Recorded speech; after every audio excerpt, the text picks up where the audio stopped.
Right, hey up, Brian. How are you doing? Hello, you alright? Yeah, good, thanks, mate. Thanks for coming on. Thank you for having me. Good, man. Yeah, especially short notice because Kane Haler was not available. I couldn't do a podcast with him. What do you I'd love to listen to it though. I'd love to listen to it too. If he's out there somewhere. I think we'd have to get some refreshments in for him to like lure How him many in. pints of milk can he drink in one podcast episode? It's not enough memory on the laptop to record it, or not enough storage space. So we'll get straight into it. In terms of like your fitness journey, what like got you into it in the first place? Well, I always played sport when I was younger, so like football, rugby. I did a bit of cricket, and it was mainly I started training in a gym because I wanted to be a bit more physical when I played rugby. So I just went to the gym with my dad, trained one day, like one body part a week. Yeah. Was quite good because obviously I went with my dad, so I wasn't messing around. And also I kind of learnt a lot. And then from then I just kept going on my own with mates. And it kind of really kicked on, and probably about, I started training with my mate Luke, and then it kind of really kicked on from then. In 2024, I really started putting my foot down in terms of what I wanted from myself when I trained. So I started doing meal plans, and started been a bit on it a bit more, and demanding myself a bit more. And I really loved it. I just like training in general, regardless of what context, whether it's training for sport, training for running. I just like training. I like seeing people work hard. So for me, I'm interested in all different types. I've done a bit of kind of sport specific training when I was with Hull FC, watching them train.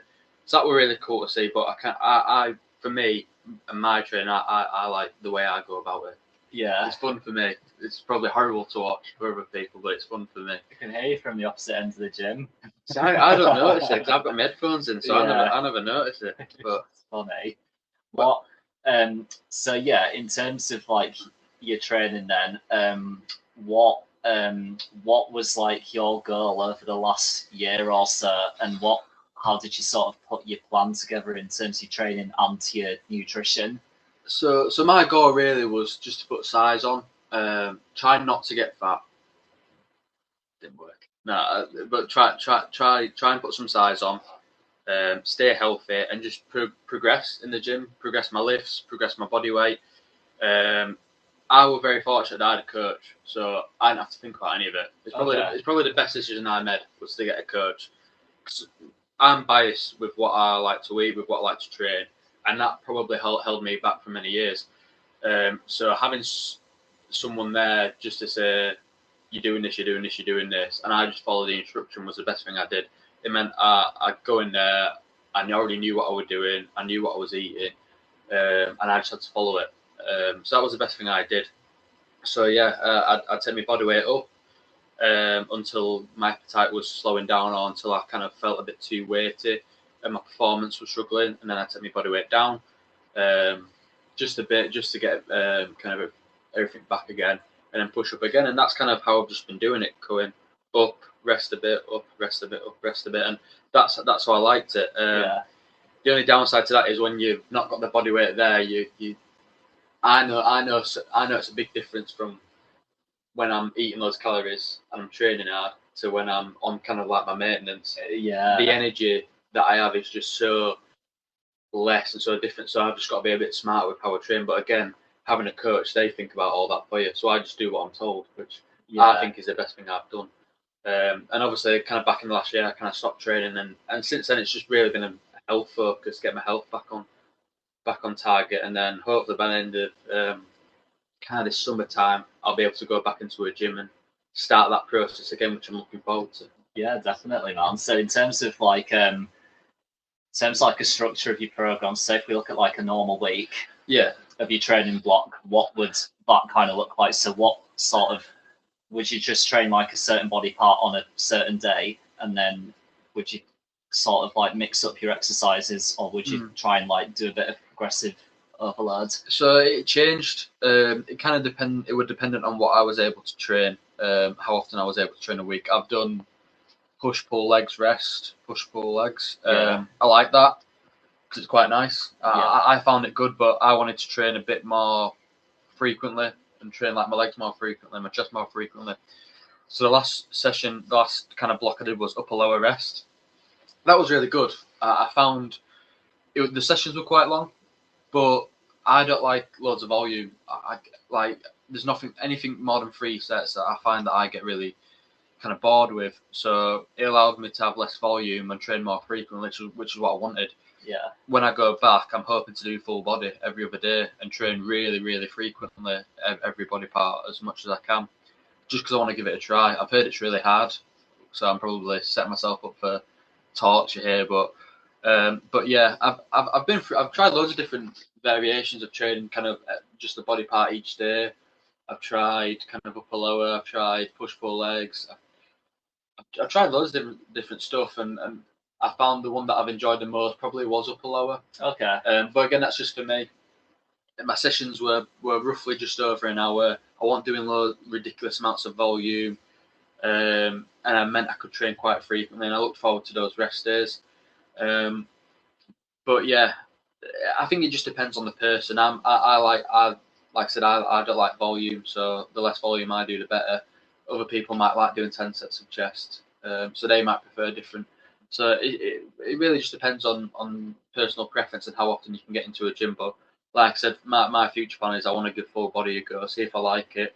If I do like it, I'll stick to it. If I don't, I'll do something else. And as for exercises, I keep them the same really for 6 months. Yeah. So, for example, I'll do RDLs for 6 months straight, and I'll try and progress that as much as I can, even if it's 2.5 kilo either side. I'll just try and progress that, and then you kind of know you kind of run into a wall. You might find it with your own training that you've hit your limit with that, and then you'll swap it for something else. So yeah. I swapped RDLs I think I swapped them for deadlifts in the end, and then I'll do that for 6 months. And then I'll swap it for probably RDL again or something like that. Like a cycle. Yeah. I pick an exercise that I like. I stick to it for months at a time. I try and progress it as much as I can. But when I know I've hit the limit with that exercise, or usually it's my body, I might get, like, for example, on a chest press, I might get some joint pain. Okay. And then I know, right, this is probably as heavy as I can go on this. I'll swap it for something else. Or, to be honest with you, sometimes it's just I get a bit bored of that exercise after doing it for about 6 months. I'm ready for a natural switch anyway.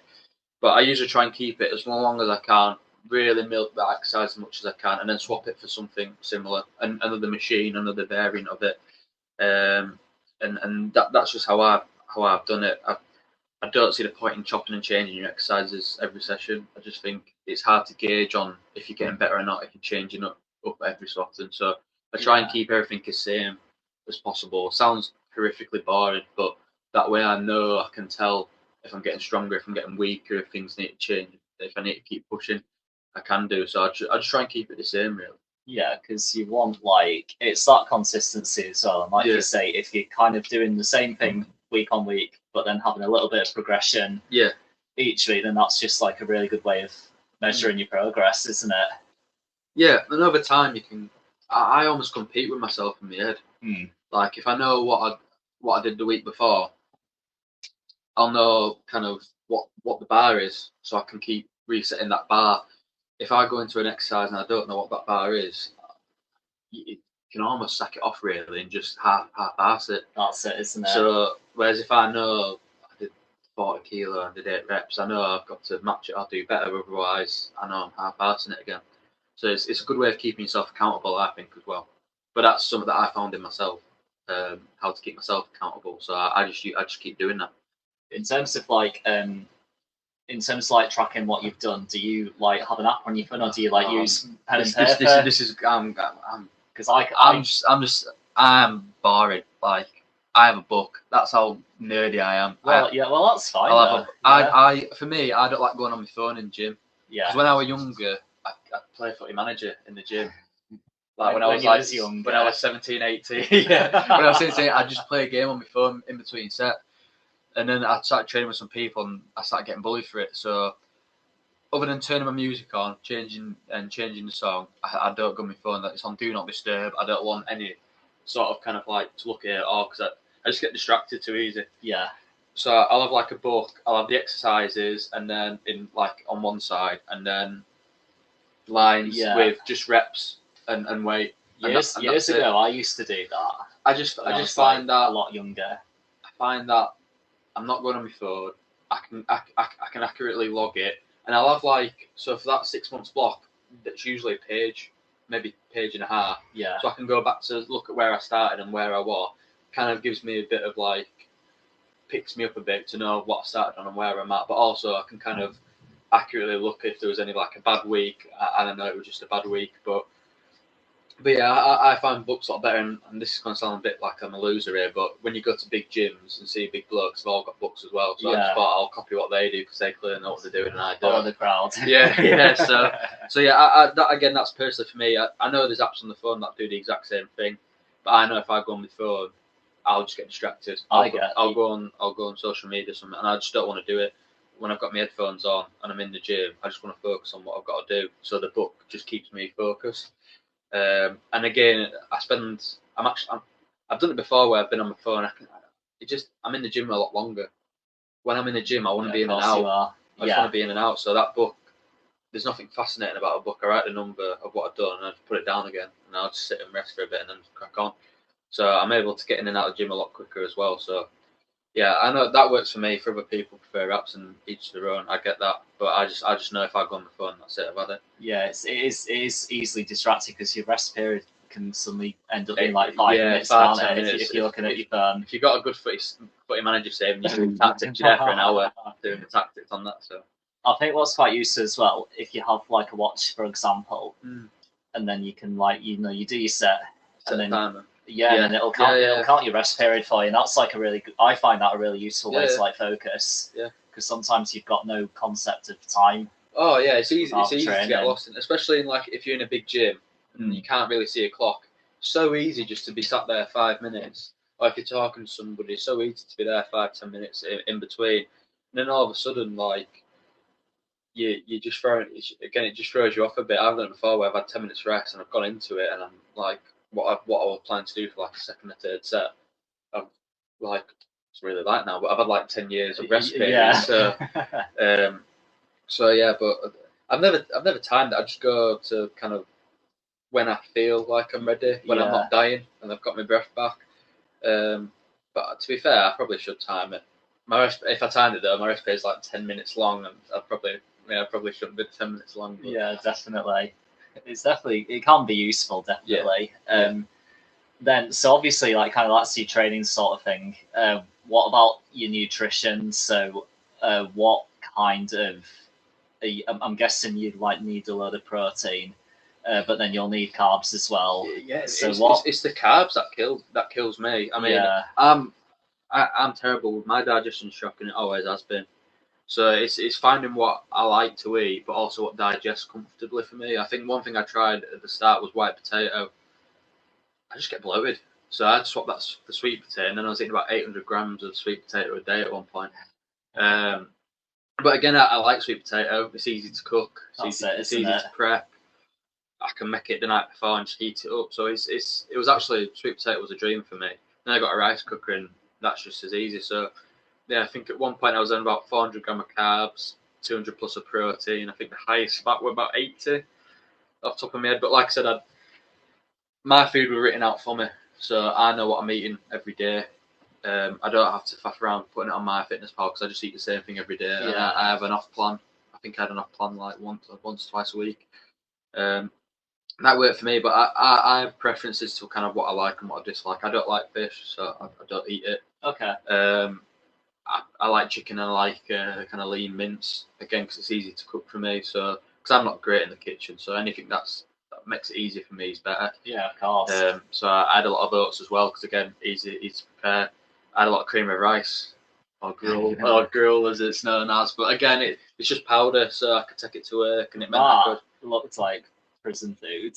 Not that I've ever been to jail, but it tasted alright. Did it actually? Yeah. To be fair, like that, and I'm gonna try rice pudding as well when I get back, because you can get like rice pudding.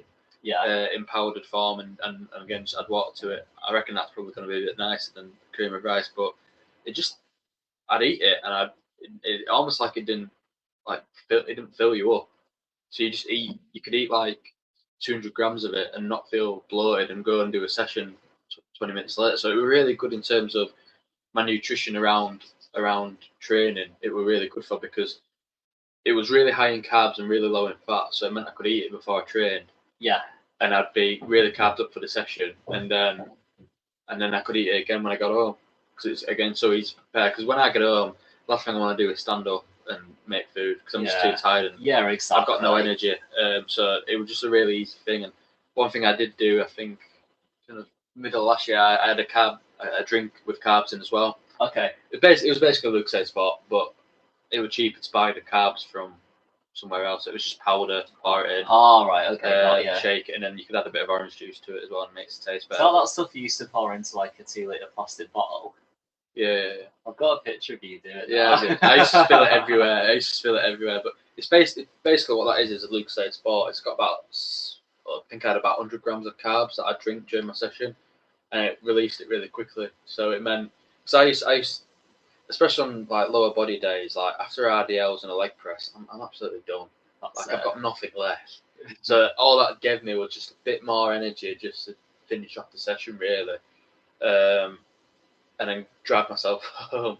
But yeah, I definitely noticed a big difference with that as well, because there'd be times when I forget it, and I'd just be on water, and I'd just be sat there kind of in between, on like my third exercise, just sat there like absolutely dying, like ruined. So it's hard, isn't it? Because you've got to train hard. Yeah, do that. yeah. So having that good nutrition. Yeah, especially in the summer as well. Like that, it zaps you. Like when you train in the summer and it's warm in the gym. So just having that bit of carbs there to help you in your session, I found it like a massive difference. Like compared to just water on its own. Oh yeah. Like bit of carbs, or some EAAs. I just found it like massively helped me, because otherwise I'd just be dying. Especially like when it's warmer, like in the summer, and you like obviously you're sweating more and you're losing more salt as well. Yeah. Oh yeah. Well, I think the last time I trained, I didn't take carbs, and that was probably last summer. I had some EAAs, and again, I felt really good. I felt like I didn't feel as flat as I don't know about you, but like when I'm like towards back end of my session and I've got no energy, I just feel flat. My whole body just feels weak. Yeah. I felt like I had a bit more, like another 10% I could have given. When I took that EAA or the carb drink. So I think that really helps. I think it's a really easy way of just leveling up your training sessions. I think it's just a drink. It's one of my gripes of the gym. Honestly, it makes me angry when people walk into a gym and don't take any water or any fluid at all. Yeah, it stresses me out. I'll do like I hate it. I understand, like especially like complete beginners, they might not necessarily know. But I'm kind of like, I don't care, Johnson water, and they're like, no, I'm alright, thank you. I'm just like, really? That sent me over the edge. I get so annoyed. Like you're training for an hour, where is your fluid? Like, what are you surviving on? Is it just pure, like, emotional hate for something getting you through your sessions? It's the same with like when people drink Monster. Like I like a Monster before a session, does the job, gets you up. When people drink it during a session, crosses the line for me. I couldn't think of anything worse than drinking a Monster during a session. I see quite a few people do it. It stresses me out. Like before a session, I know there's some people that are like, oh, you can't be drinking Monster. Well, all right, bar it off. But like, I could say a lot worse, but keep note. But when they're drinking it during the session, I just think, just get life, go drink some water. You're not hard. Like I just want, and then drink it, fill up the can with water. That is out of line. This should be banned for me, because that is just wrong. It's wrong. It's different breed, isn't it? I could sit here and talk about that all day. Yeah, it stresses me out when I don't bring the fluid and the drinking Monster during a session. They're two things that just get me angry, like really angry. It affects me a lot. Keeps me up at night, those things. But don't like them. See you next time. You just like watching them during your experience. I just think like baffles me. Like because as well as that, because I drink Monster and like my digestion's terrible, but I'm fine all the time when I drink Monster. You're telling me they're drinking Monster and they can do leg press without any worries? No, absolutely not. I don't buy it. Probably just used to it, aren't they? I don't buy it. Speaking of Monster, we did ask some questions, and one of the questions Julia asked me to ask you is, what's your favourite flavour of Monster? God, it's a hard question to answer that. Other energy drink brands are available, by the way. Just to put it out there, we're not sponsored. We're not sponsored by Monster, no, but we will accept sponsorship exactly, payment. Exactly. So please get in touch. It's hard because I do like a mango loco, but it's very boring. So a Pacific Punch is up there. That's probably my go-to. But I don't mind the Lewis Hamilton zero sugar one. All right. Okay. I didn't think I'd like that, but that's actually really nice. So my answer would be the Lewis Hamilton one, or the Pacific Punch. Now the one that overrated, all right, and I'll take some slander for this. White Monsters, I think is rubbish. I think it's absolutely rubbish. It just tastes like neutral. It's just I don't drink that and think, yeah, good beverage taste. I think I nowadays I stay very well clear of energy drinks, but probably when I was in the late teens, early 20s, I did used to probably drink Monster maybe every other day, I would say. Yeah. So back then, I don't know if you still do it. It was like it was called Ripper, and it was like the yellow Monster logo on a black background, right. And it kind of tasted of like tropical fruits. They've got so many flavors. So that was really nice. And then I don't know if you still do it, but they did a Valentino Rossi one. And I think I've seen that one. So that's like is it yellow? Yes, it's yellow. Yeah, that one's all right. That's all right. That one. Yeah, I think it's got like grapefruit flavor and some other like. I need to educate myself more on the flavors because I'm very basic. Like Pacific Punch is a well-known favorite, but I before a session that used to be my go-to one. That or the Lewis Hamilton one when I had to drink zero sugar ones. I'll tell you what's completely wrong though. Just the bog standard one, the black one. Who drinks the black one? Yeah. What psychopath drinks that? I think if you're drinking the black one, you clearly don't rate yourself. You don't like yourself. You just love to drink pure hatred. I used to work with a guy years ago, and he had 2 cans of Monster every single day. Every day. Your bowels, mate. You're absolutely shot through. Shot through. I don't know how people can drink that day like that. I had 2 a day once early in the week. I had 2. I got home and I just felt terrible. Oh yeah, I can imagine. I felt terrible. I just hated myself. Like, why did I do that? Thought, give me a bit of energy, gets me through my shift. It felt horrible. I really hated myself. But so maximum for me is 1 a day now.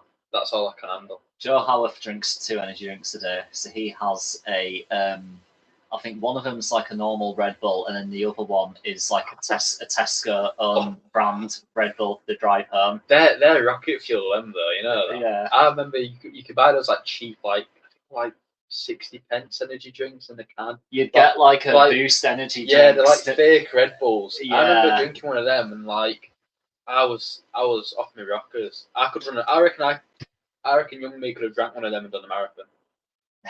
I remember like do you know Total Warrior? Yeah. Like they give out Red Bull during it, and one time I did it. I like mistakenly like drank a Red Bull before it, and instantly like my throat and my mouth just felt like really dry, and I felt like really dehydrated. So not ideal. I thought not doing that again. I couldn't think about worse than running after you've drunk like fizzy drinks. Yeah, no.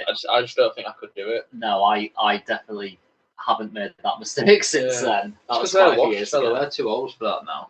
Yeah, I reckon when I was too old. When I was younger, I reckon I could have drunk a Monster and been able to do anything. Whereas now, I feel like I need to recover after I've drunk it. I'm the same with alcohol. Oh, I'm terrible with alcohol. I'm really bad. Like now, I like even if I have like 3 beers, I'm like, oh. Yeah, I'm genuinely. I don't think I can have it. I reckon I've got 2 sessions in me a year.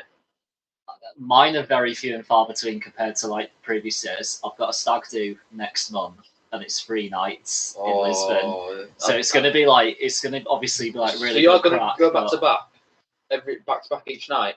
I ain't got a choice, have I? I don't think I mean, I don't think I can do it, but it's like. I believe in you. It's going to be a struggle. I believe in you, but I don't. But I think when you get back, it's going to hit you like a bus. Yeah. It'll take me like a week to recover. It's a flight home as well. Like that's going to be a rough flight home. Yeah, it's going to be absolutely awful. I couldn't do back to back, mate. It's all right, like when you're abroad for some reason while you're still out there. But yeah, like you say, the sun in it. Yeah, but like you say, the flight home. And then you come out to like Manchester Airport, Leeds Airport, and all of a sudden you just feel terrible. Yeah, just feel awful, don't you? Right, in fact, before I get into other questions, so obviously we've talked about your training and your nutrition. what about like supplements in general? Because it's quite a complex subject. There's so much about it though, isn't there? There's so many different supplements nowadays that you can take, and I remember I did my dissertation on creatine. So creatine monohydrate for me is like, yeah, I think anyone can take it. It's safe to use. Don't believe any of the BS about it hurting your kidneys because it doesn't do that. It's cheap. It's good. Take it. 5 gram a day. You sound. I think. You have to correct me here. Vitamin, is it D3 and K2? Or is it the other way around, D2 and K3? I want to say, I always get the way whichever one round it is. Whichever one round it is, that one, because we don't get enough sun. I'll quickly Google it. That one, because we don't get enough sun. So definitely take that one. Well, you need vitamin D. Sunlight gives off vitamin D. Yeah. So take that, because unless you live abroad, you need it. Yeah, you've got K2. K2 and D3, yeah. I'd also take some magnesium and zinc. Again, it's important. Don't get enough of it unless you're eating like loads of mushrooms a day. I don't think anyone does. But yeah, vitamin D, especially in our country in winter. Definitely, definitely take it. And the thing is, with these sort of things, you can take it around as well. It's not like you've got to supplement it for 6 months and then stop and give your body a break. You can do it year round if you really want to. Yeah, exactly. But again, what people get caught, it's easy to go to the supermarket and buy these things, but always check the ingredients, because they get underdosed a lot. So like, you probably need, if you went to Sainsbury's and bought some vitamin D, you probably need to take 2 or 3 tablets to actually get the correct dose. Because I think the amount I use a day of vitamin D is something stupid. It's like over 5,000, I think I use. Something silly.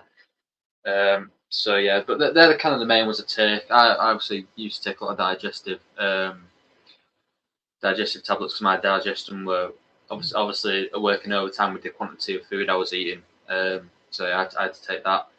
But there's so much out there. So I'd always do a bit of research, and it's easy to go on Google and type it in. You can use ChatGPT now, but it's always good to look at some studies as well. That's definitely a key one, I think, because like there are lots of stuff on Google that it's easy to look at what your favourite influencers taking, but exactly, it's always good to look at what you need from a supplement, and a lot of people think supplements are just the magic pill, but they're just not. They're just there to help your everyday lifestyle. Literally, to supplement your lifestyle and your diet. Yeah. Like, if you're taking ashwagandha, that's not going to magically make you sleep. It's just going to help with your lifestyle. So don't expect anything. Because I remember when I first started taking supplements, I first started taking creatine, I thought it was going to work wonders for me. It just doesn't. So don't expect loads from these things, but they will help. And again, do your research beforehand. But supplements are something that I looked into when I was in college and uni. And it's really fascinating. There's so much garbage out there, though. So much garbage. So it's easy to fall into that trap. So the people that have them, and people will do, like, you're bound to fall into the trap because there's so much rubbish out there. But yeah, so I think, what was that? So I had those supplements. I had a protein powder. I used to get mine from the same place because I just preferred that place. Again, for my digestion, I never had any issues with it, and the flavours were pretty good as well. So stick to what you know. Yeah, I was born. I always got chocolate flavoured stuff, and obviously cream of rice. Again, I got it from the same place. But yeah, if you find a good brand as well, that's another one. Like, if you find a reputable brand. I was going to say a well-known brand that you kind of know you're getting into. Like, it's easy just to go on My Protein and get a deal, but if you can find a brand that's reputable, got some really good athletes associated with it, then I'd probably stick to them. They also give out a lot more codes as well. I've noticed over the years. You get 20% off if an athlete. My Protein or ESM, My Protein, trained by JP. They all have athlete codes where you get like 10 to 20% off. Yeah, and they get the commission. For it. So that's why you see it on the like Instagram bios. Yeah. I don't mind doing that because I get money, and people that I like are getting commission, so it's kind of a win-win. Yeah, of course, yeah. But if you can find a good brand that you like, agrees with you, and isn't too expensive, you're onto a winner, because anything they kind of produce is going to be of somewhat good quality. There's more testing now, and there's more like legislation around kind of the quality of stuff that goes out. So it's only going to get better as well with what they produce. So definitely. And if for example you've run out, you can always get some Choccy milk as some well. Choccy milk, dog food, raw chicken, you know, stuff like that. Always great. Exactly. Well, when you were speaking about kind of like supplements in supermarkets can be underdosed, you can always ask one of Mr. Halo's mates. They definitely won't be underdosed, will they? Bane stuff, yeah. Completely and utterly overdosed that. Right, what we'll do, get some questions up on here. I've wrote them down. I've got one for you. Who's going to win the Premier League? I don't want to say Arsenal. I genuinely think you can bottle it. I think we already have bottled it. I think City will do it. Yeah, I think this game at weekend's going to be big. Yeah, we were awful last week, and then against Bournemouth, and then yeah, that was quite. I saw some on Instagram the other week actually. It was like we're 6 points top of the league in April, and we're in Champions League semi-final, and yet I'm really sad. That's exactly what a team. But Julia asked another couple of questions. What's your opinion on peptides? Yes, I think again it's same with supplements. I've seen a lot of young kids talk about peptides like that it's going to change everything. Peptides are basically supplements that help your body with functions. So like, there's one peptide that increases your mitochondria in your body or improves the efficiency in which the way they work. That's not going to make you add 10 pounds and make you massive. Not. Yeah. It'll help contribute towards it, but it's not going to change the game for you. And they're so expensive. Okay. So again, it's easy to buy peptides. It's easy to get them. Most of the time, they're not from a reputable source. So if anyone's listening to this and you want to buy peptides, make sure you get them from a reputable brand. I think one called ProPharma peptides, something like that. I might be saying it wrong. That's a reputable brand. It's not going to change. It's not going to take it to the next level. But I'd be looking at supplements and peptides last. Yeah. Get your sleep sorted first. Get your nutrition sorted first. Get your training sorted first.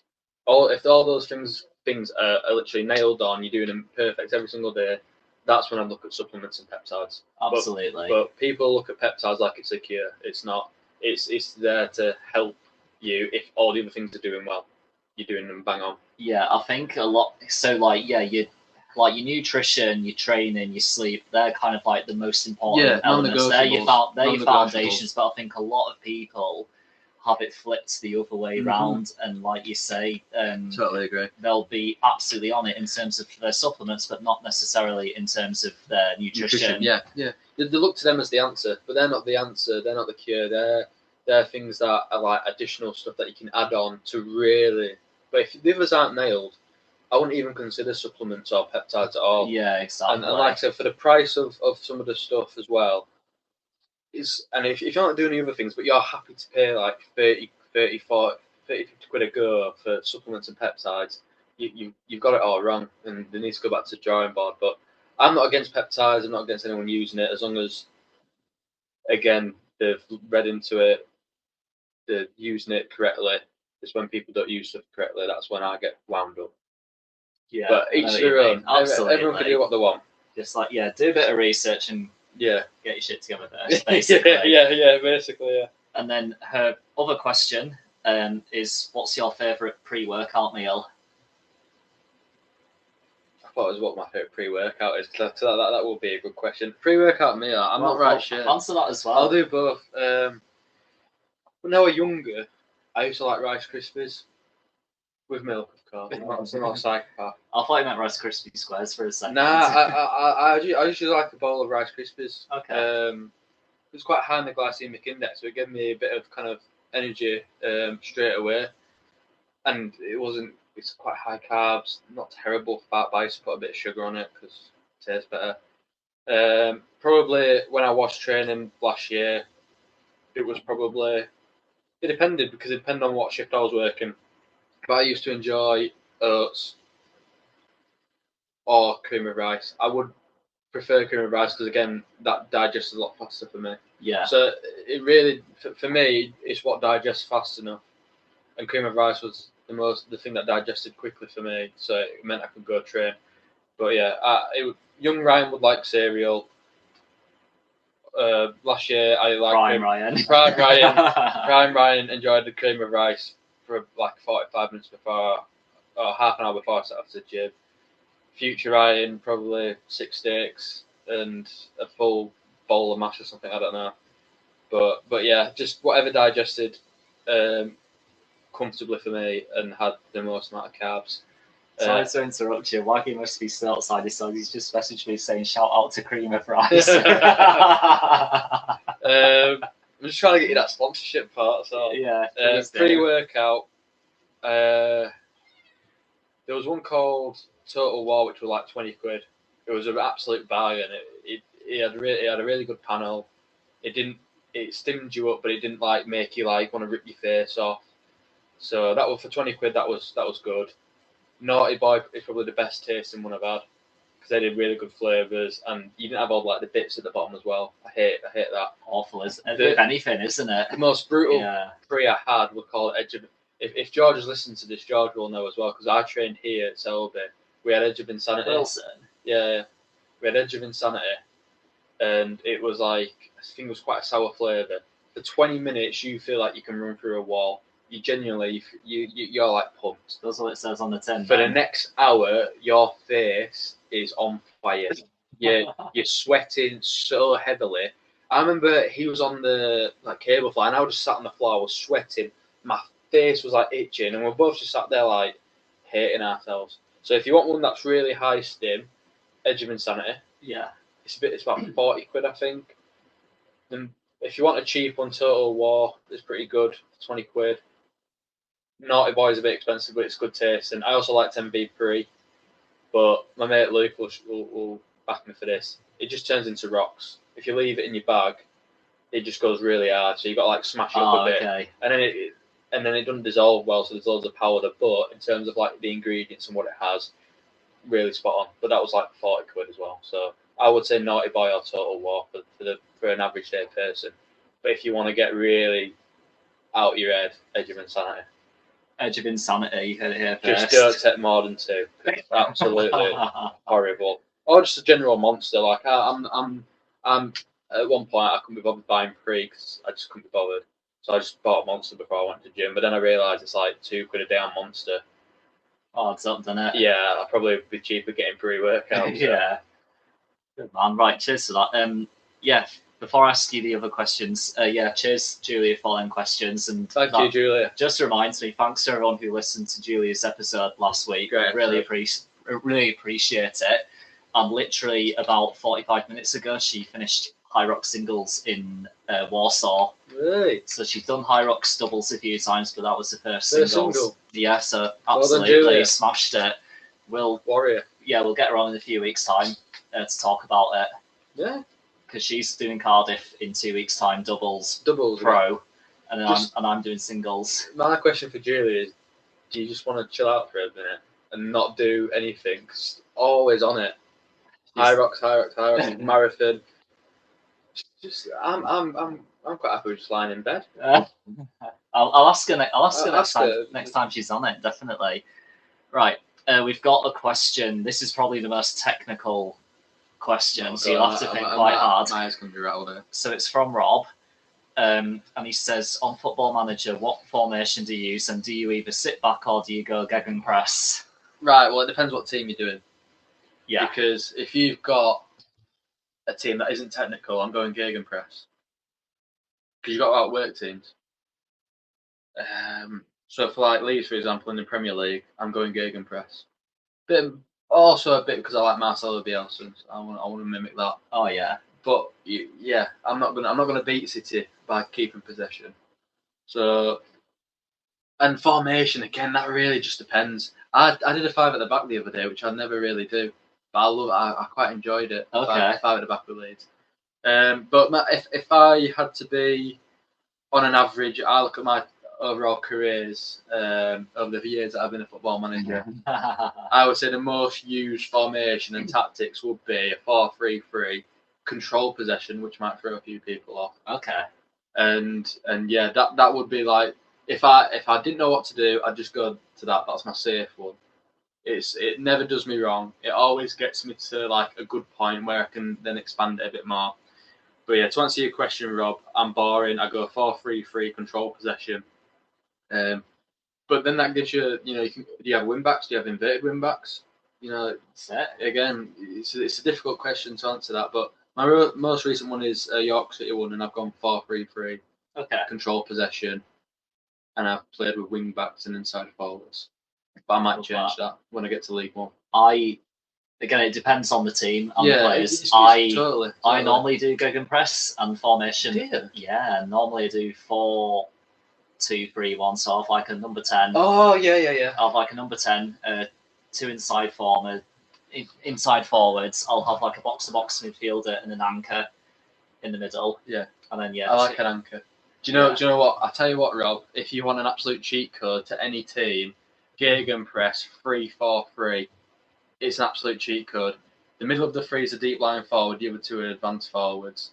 Your wingers, the wide players in the four are defensive wingers, and then everything else doesn't matter. But the Gegenpress with that formation, I did the Spurs cream. I didn't lose for 3 years. Well, that's immediately. That's just unrealistic. No. Yeah. But I had Richarlison and players like them in a 4-3. What, in the Championship? Yeah, there will be. But I think it was like 2024. I had Richarlison.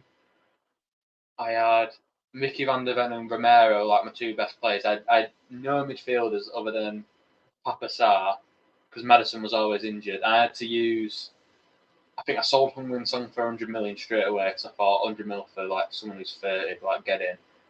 And I had to, other than Porra, I had to use like who's there? Is it Odebert?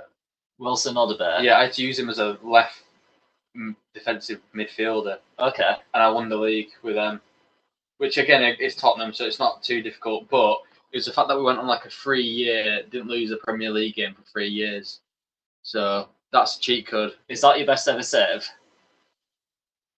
I did about 9 seasons. I won 9 Premier Leagues, 8 Champions Leagues, FA Cups, and I don't know how many of them.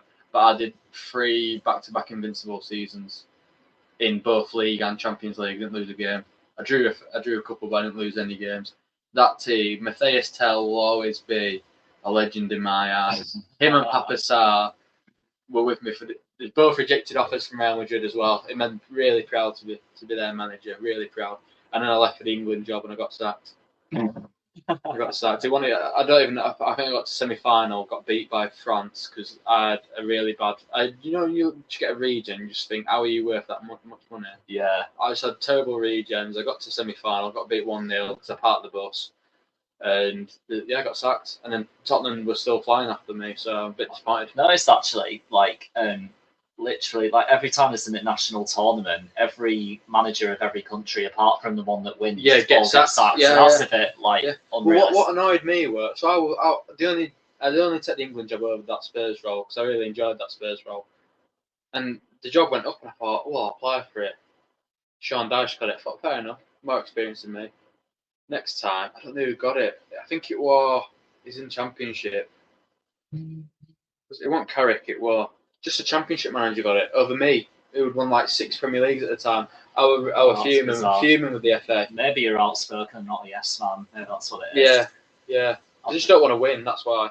So I once did a save with Barnsley, got them from League One to the Prem, got them into Europe, and I got offered the Liverpool job. So I thought, I'll accept it. And then the person who succeeded me as Barnsley manager was Cristiano Ronaldo. Was it? Yeah. I did that with. I did one with Scarborough Athletic. I did Bradford. Bradford City is a good save from like League 2 all the way to the Premier League. Kept them up by the skin of my teeth. Like it was the most stressful time of my life. Was managing Bradford in the Premier League. I don't know how I kept them up. And I thought, you know what, I want to resign. Honestly, it stressed me out too much. Resigned. I thought I might get a mid-table Prem job, maybe a top Championship team. The next job I got offered was League 1 Swansea City. Okay. I was fuming. I took that job with the most bitter yes. I've done a Scarborough one. Scarborough's a good one, but then I left for Carew. Then I left Carew for Leeds, and then Leeds I like Cole Palmer and played like that, so that was sick. All right. And then I did a Burton Albion save. Cheat code for Burton Albion, they've got 5-star training and 5-star youth facilities in League 1. Okay. So it's a really good one to have. Did not know that. The youth team, the players I had from, I didn't have to make a signing for like 2 years. All so right. I had like really good youth. Spring youngsters through. I was insane. But yeah, I've had it before where I've done like a Blackburn save, and then the next manager to get in after me is like Carlo Ancelotti, or I think on one of them they brought in, was it Xabi Alonso? It was either Xabi Alonso or the other one, Spanish midfielder, Xavi. Oh, Xavi. Xavi, yeah. So like Blackburn Rovers, a little bit like bit rogue, but fair enough. Yeah, a little bit. I think my best football manager save was FM07. Oh yeah. So back when I was like, instead of revising for my GCSEs, I was like unbelievable on Football Manager. So I did a save with Linfield. Is that the Irish one? Northern Irish. Yeah. Just getting it out there. Sorry. But yeah, they're like, it's all like semi-pro. Won the league, and then you enter like the Champions League qualifiers in like late June, early July. So like so the Europa League used to be called the UEFA Cup. So got into the UEFA Cup. And then what I'd done is like I'd sold all my best players to like English Football League clubs, Scottish clubs, made like a couple of million out of it all, and then had enough money to become like full-time, fully professional, and then I just bought like all the best like exactly, and then just money-making machine and dominated. So yeah, I love that. My best save was I think 2019 Leeds save when I was in Championship, took them to Prem, won a couple of Prems, and I got the England job. And I had Calvin, Connor Goldson was the lead skipper at the time, so he got an England call up from me. Paddy Bamford, and we got to the final against France, and we were like 1-0 down. It was like the 70th minute, and I looked at the bench and I brought on Patrick Bamford for Harry Kane, and I knew at that point this could either make or break my international career. Patrick Bamford in the 90th minute scored to equalise. In the 91st minute, he got red carded. So we went to realistic. Yeah, so we went to extra time, and I remember I think I played counter attack after that. Literally everyone was at the back. Oh, I think Trent, I think Trent got me the winner, so we won 2-1. So that was probably my favourite and best career mode, because I had like this terrible Leeds team, and I managed to like skimp my way up and buying cheap players who actually were really good. It was like a bargain hunter save. Yeah. I just got really like Connor Goldson, who was like for like £5 million was worth like 50 million when he was in his 30s, and I think I sold Calvin Phillips for like 80 million to Chelsea at one point. Wow.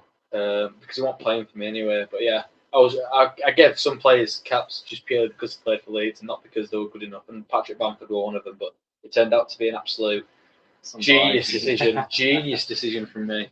There's one final question from Waggy. This weekend, will you be off to any bars and nightclubs? Bars and nightclubs? What was that one called? He didn't actually ask that question, I just made it up. It's an always. Oh, yeah. So I'm new to him. I won't be doing that, but I'll be using a leaf blower all weekend. Right, mate, really appreciate you coming on. No, thank you for having me. Really enjoyed it. Thank you very much. We'll get you on again. We'll get you on kind of like back end of this year once you're back in your training. Yeah. Once you're doing your full body. Every other day. Cheers. Yeah, if I survive it, if I can digest food again, that'd be great. If you survive, brilliant. If any like energy drink companies or Choccy milk manufacturers want to sponsor us, come on. Give us a sponsorship deal. Right, mate. Appreciate it.